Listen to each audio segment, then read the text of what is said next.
స్కూల్లో వచ్చేసి మనకు ఆర్ట్ అండ్ క్రాఫ్ట్లో చిత్రలేఖనం ఉంటుంది.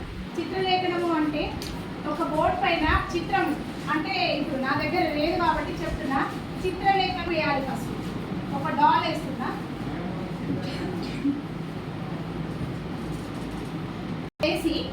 డాల్ వేసి వాళ్ళకి చూపింది. ఆ పిల్లవాడు మా ప్రజెంటేషన్ ఇస్తారు.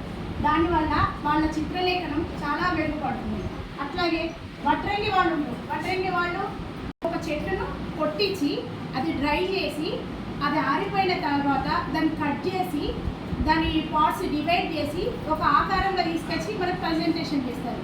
అందుకని విద్యా టేబుల్స్, చైర్లు, కుర్చీలు, డోర్స్, విండోస్ ఇవన్నీ ఎగ్జాంపుల్గా చూపించి వాళ్ళకి ఎక్స్ప్లెయిన్ చేయాలి.